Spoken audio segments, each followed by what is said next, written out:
Leiamos a palavra do Senhor. Então, lhe abriu o entendimento para compreenderem as Escrituras e lhes disse: assim está escrito que o Cristo havia de padecer e ressuscitar dentre os mortos no terceiro dia, e que em seu nome se pregasse arrependimento para remissão de pecados a todas as nações, começando de Jerusalém. Vós sois testemunhas destas coisas. Repetindo, vós sois testemunhas dessas coisas. Eis que envio sobre vós a promessa de meu Pai. Permanecei, pois, na cidade, até que do alto sejais revestidos de poder. Então os levou para Betânia e, erguendo as mãos, os abençoou. Aconteceu que, enquanto os abençoava, ia se retirando deles, sendo elevado para o céu. Então eles, adorando-o, voltaram para Jerusalém, tomados de grande júbilo, e estavam sempre no templo, louvando a Deus. Vamos orar. Paizinho querido, Deus amado, diante da Tua santa presença, nós nos colocamos, ó Pai, primeiramente agradecidos pela Tua bondade, pela Tua fidelidade. E nós confiamos que essa bondade nos seguirá, nos acompanhará, Pai. Nós Te louvamos por isso. E neste momento, ó Deus, eu peço a Tua direção, para que Tu possas falar ao Teu povo. O Senhor me conhece, o Senhor sabe de todas as minhas dificuldades e limitações, mas sabe que eu confio no Teu Espírito Santo. Que Tu possas falar ao Teu povo, que saiamos daqui edificados e realmente cada dia mais conscientes da nossa missão de testemunhas Tuas, ó Pai. Nos ajude em tudo, em nome de Jesus. Amém. Todos assentar. Depois a gente vai voltar para Lucas, né? Antes a gente vai fazer aquela recapitulação, voltando um pouquinho no tema do ano, no tema do mês, e conversar um pouquinho sobre o que é a palavra de Deus e o que nós temos aprendido desde o primeiro domingo do mês de setembro até chegarmos no Evangelho de Lucas. Todos já sabem, né? Já estamos adentrando aí quase ao final de mais um ano. E nós, da Primeira Igreja Batista, temos vivido o ano da graça. E eu fiquei pensando sobre isso esses dias. Escolher um tema como esse, eu acredito que diz muito sobre o que a igreja quer priorizar. O que a igreja quer colocar foco. O que é o objetivo central da Igreja de Cristo. Porque nós temos visto por aí muitos focos secundários. Nós temos visto por aí muitas pessoas focadas em bênçãos, em curas, em resolução imediata de problemas. A gente vê muitas bandeiras nas igrejas aí, cada um evidenciando e dando foco a algo. E é evidente que quando se coloca coisas secundárias em evidência, o que é essencial, o que é prioritário, fica ali, no segundo plano, no terceiro, não sei. Mas eu creio que isso veio de Deus para que nós escolhêssemos priorizar a graça. Porque ao falarmos da graça, nós estamos falando de salvação. Nós estamos falando do maravilhoso plano de salvação de Deus para a humanidade. E é evidente que estamos falando de Jesus. Ele é o nosso foco. Ele é o nosso alvo. É por Ele que a igreja existe. Por Ele nós nos movemos. Por Ele nós existimos. Então, quando eu fiquei pensando sobre isso, quando estamos aí sendo desafiados a aprender no ano da graça, nós estamos colocando o foco no que é prioritário. Nós estamos colocando o foco na salvação. E ela foi assegurada por meio de nosso Senhor Jesus Cristo. E aí a igreja também traz algo que é muito importante, que é a visão da igreja. Porque a graça foi validada para ser compartilhada. Isso é missões. Uma igreja que não faz missões ser identificada como igreja do nosso Senhor Jesus Cristo.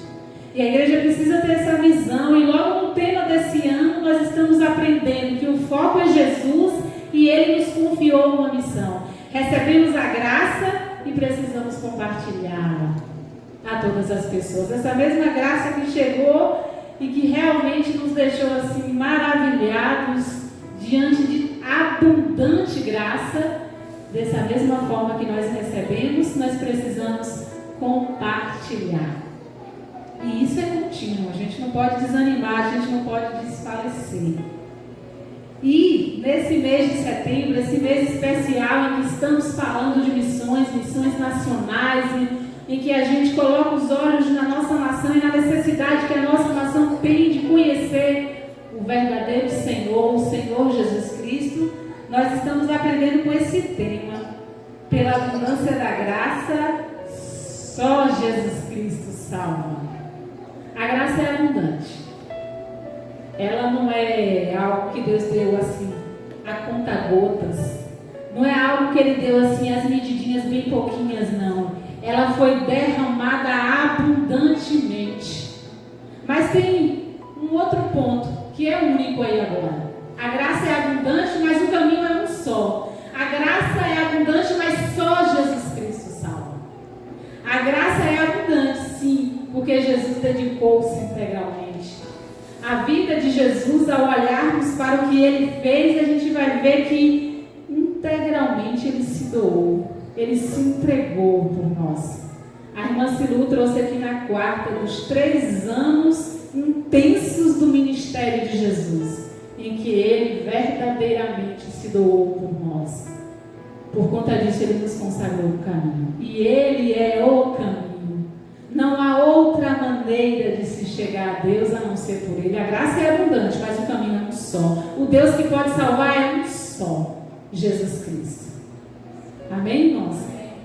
E aí a gente vai refletir um pouquinho no texto que também está dando base a esse tema que está. Eu vou pedir que vocês preparem aí, porque eu quero fazer um link com o texto bíblico do mês e o texto bíblico de hoje. Atos 4. Fique com a Bíblia aberta em Atos 4 aí. Nós temos aqui como proposta Atos 4, versículo 11, o 12 e o 33, que está assim posto no guia. Eu vou ler do jeito que está aqui e depois a gente vai ler na Bíblia o versículo que eu quero enfatizar. Este Jesus se tornou a pedra angular e não há salvação em nenhum outro, porque abaixo do céu não existe outro nome dado, pelo qual importa que sejamos salvos. Os apóstolos davam testemunho do Senhor Jesus e em todos eles havia abundante graça. Em todos eles havia abundante graça. Nós vimos aqui que Jesus é a pedra angular, é a pedra de esquina, e não tem outro nome, não tem outro meio, nenhum nome foi dado acima do nome de Jesus. Ele é o meio pelo qual importa que sejamos salvos. Nós vimos aqui desde a primeira semana, tivemos uma aula de teologia aqui, onde aprendemos que o tão difícil tetragrama de Deus, esse conjunto de 4 consoantes indizível, hoje é pronunciável. E é pronunciável porque é simplesmente Jesus, associado ao verbo salvar. Então, o nome de Jesus é a perfeita expressão do nome de Deus. A gente já viu que esse é o nome posto abaixo do céu, que a gente pode dizer assim: Jesus. Então eu estou dizendo o nome do verdadeiro Deus, o Deus que se apresentou lá como sendo eu sou. É o nosso Deus, o Senhor Jesus Cristo. Mas eu queria trazer um pouquinho do contexto de Atos 4 e voltar um pouquinho, mas vocês não precisam ler não, eu vou contar para vocês e vocês podem conferir quando chegar em casa. Atos 3 deu base a essa sequência de versículos que nós lemos aqui em Atos 4. O contexto é o seguinte: Pedro e João se dirigem ao templo e lá eles encontram um coxo que vivia pedindo esmolas na porta formosa do templo. Quando eles entram no templo, o homem pede esmola, né? Ele já estava acostumado a fazer isso, era ali que ele ficava pedindo esmola às pessoas que passavam. E aí ele pede esmola a Pedro e a João. Pedro falou: olha para nós. E ele olhou, né? Esperando receber alguma coisa daqueles dois homens. Ele disse: nós não temos prata e nem ouro, mas o que eu tenho, isso eu te dou. Em nome de Jesus Cristo Nazareno, levanta-te e anda. E imediatamente os pés dele se fortaleceram, ele ficou em pé, começou a saltar e a glorificar a Deus naquele momento. E aí, esse fato, esse milagre gerou uma grande repercussão na cidade, porque todo mundo viu, testemunhou, as pessoas eram testemunhas oculares de que aquele homem era o mesmo que andava lá sentado na porta formosa do templo pedindo esmolas. E todos viram ele louvando, saltando e bendizendo o nome do Senhor. Aquilo gerou um alvoroço. E aí a multidão foi atrás dos responsáveis por aquele milagre. E aí Pedro imediatamente disse: não é para a gente como se por nossa virtude e santidade a gente tivesse feito alguma. É em nome de Jesus que esse homem está aqui são diante de vocês. Foi ele que foi crucificado, foi entregue nas mãos de Pilatos, mas Deus o ressuscitou. E nós somos testemunhas disso. As pessoas ficaram maravilhosas e a Bíblia diz que quase 5.000 pessoas se rendem a Jesus a partir desse discurso e nessa ocasião. E as autoridades começaram a ficar incomodadas com essa repercussão toda que aconteceu após a cura do coxo. Então eles são detidos. Já era tarde, eles foram presos. E no dia seguinte foram chamados para interrogatório, né? As autoridades queriam ouvir Pedro e João acerca daquele fato e acerca das coisas que eles começaram a ensinar ao povo. E se reúnem ali Anás e a linhagem, né, dos sacerdotes da época e fazem a primeira pergunta a Pedro: em nome de quem e com que autoridade vocês estão fazendo essas coisas? E ele fala: olha, nós estamos aqui, é até uma incoerência, a gente está sendo interrogado porque fizemos um benefício a um homem que andava coxo, esmolando, e agora ele está aqui em pé, são, diante de vocês. Mas se a gente responde assim: é em nome de Jesus, a pedra que foi rejeitada por vós, os edificadores. Essa pedra, esse Jesus que vocês mataram, crucificaram e que Deus o ressuscitou, é no nome dele que nós falamos, é no nome dele que nós agimos. E em nenhum outro nome há salvação, nenhum outro nome abaixo do céu foi dado pelo qual importa que sejamos salvos. E agora eu quero que vocês voltem os olhos, todo mundo na sua Bíblia aí. Atos 4:13. A gente vai dar foco no versículo 13, para linkarmos com o tema de hoje. Acharam aí? Atos 4:13. Ao verem a intrepidez de Pedro e João, sabendo que eram homens iletrados e incultos, admiraram-se e reconheceram que haviam eles estado com Jesus. Quando eles verificam, observam até com estranhez a intrepidez com que eles responderam, com que eles falaram no nome de Jesus, vamos puxar o arquivo aqui, vamos ver o histórico. Qual é a formação deles? Nenhuma. Se formou em que escola? Quem foi seu mestre? Não, eles são iletrados e incultos. E eles fazem um verdadeiro reconhecimento. Esses homens de fato andaram com Jesus. Porque por eles mesmos, pelos seus próprios conhecimentos, não seria possível eles estarem fazendo isso. Não seria possível eles testemunharem com tanta ousadia, porque eles não têm formação para isso. Eles não têm uma bagagem acadêmica para estar aqui diante das autoridades respondendo. Eles verificaram que de fato os discípulos aprenderam, os apóstolos aqui já, aprenderam aos pés do mestre dos mestres. Mesmo eles não tendo uma genealogia importante ou uma formação importante, eles estiveram do lado de Jesus e aprenderam com ele constantemente. Caminharam com ele pelos seus 3 anos, conviveram com o mestre dos mestres e aprenderam com eles.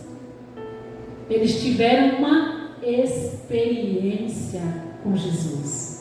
Eles de fato mostraram para aquelas pessoas que estavam ali intrigadas: olha, nós tivemos experiência com Jesus, andamos com Jesus e aprendemos com Jesus. E aqui eu queria que a gente pensasse sobre isso. Às vezes temos ouvido muito a palavra do Senhor. Acho que essa igreja não pode reclamar, porque o que mais a gente recebe aqui é a palavra pura, clara, ministrada, sob a direção do Espírito Santo. Temos aprendido, temos tido tantas oportunidades de estar com Jesus por meio da igreja. Mas a decisão de absorver aquilo que nós temos recebido é de cada um. É uma decisão individual.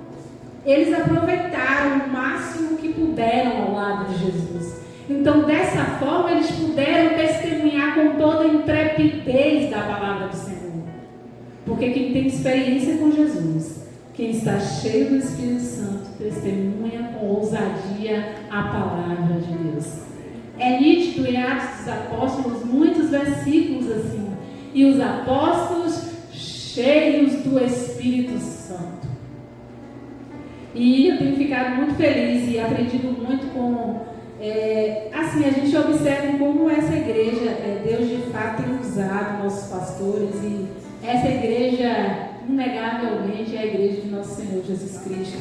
Porque quando a gente vê o alinhamento de tudo, né? Os estudos da escola bíblica, como tem sido um suporte para a gente estudar a doutrina do Espírito Santo. O tema de missões nacionais, quando missões nacionais propõem um tema evangelístico, só Jesus Cristo salva. A igreja já vem falando da graça o ano todo. A igreja vem falando de Jesus como sendo a nossa salvação, o único meio pelo qual nós podemos ser salvos. E aí a gente vê como Deus quer mostrar para a gente que nós precisamos colocar os olhos no que é prioridade. Que nós precisamos colocar os olhos naquilo que é espiritual, porque às vezes, no meio do caminho da nossa jornada, às vezes a gente perde foco e olhamos para outra direção e nos perdemos. E nós precisamos aprender de Jesus, para que sejamos testemunhas dele. Porque se eu puder eleger uma palavra para o tema da semana, eu quero eleger testemunhas. Testemunhas. Nós sabemos que tudo que Jesus fez na terra, os seus discípulos ali foram testemunhas oculares. Estiveram com ele lado a lado, sugando, aprendendo dele a cada dia. E quando eles chegam nesse momento aqui, já cheios do Espírito Santo, já tinham recebido o Espírito Santo em Pentecostes, as pessoas começam a reconhecer que de fato eles aprenderam com Jesus. Que de fato eles tiveram uma experiência pessoal com Jesus. E aí agora eu vou para Lucas, para a gente fechar o tema de hoje. O tema de hoje nos diz o seguinte: eu acho que se eu falar só esse tema e a gente ir para casa já está bom. As testemunhas de Jesus pregam salvação às nações. As testemunhas de Jesus pregam salvação às nações. Em Lucas 24, nós vimos aqui Jesus já finalizando o seu ministério terreno, após a sua ressurreição, antes de subir aos céus. Ele abençoa os seus discípulos. Ele orienta: fique na cidade, até que do alto vocês sejam revestidos de poder, até que vocês recebam o Espírito Santo. E ali eles ficam maravilhados. Diz a Bíblia que eles não ficaram tristes não, eles saíram, com toda ousadia, anunciando a palavra do Senhor, aguardando a promessa do Espírito Santo. E eles estavam todo dia no templo louvando e bendizendo ao Senhor. E aqui nós vimos que vocês poderiam me perguntar, os discípulos, sim, eles tem lógica eles serem testemunhas de Jesus, porque eles estavam lá, né? Eles viram tudo, eles presenciaram o momento, ouviram os ensinamentos, viram as curas, acompanharam o momento em que Jesus foi preso, crucificado, testemunharam tudo isso, foram testemunhas oculares. Mas a gente não estava lá. Como é que isso recai sobre a gente? Como é que ser testemunha de Jesus recai sobre a gente, que nós que nem estávamos lá no tempo em que Jesus fez todas essas coisas? Mas quem faz isso é o Espírito Santo. A Bíblia diz que é Ele que testifica com o nosso espírito que nós somos filhos de Deus. Então o Espírito Santo, ele valida, ele dá para a gente a autorização necessária, porque cada um de nós também teve a sua própria experiência com Deus.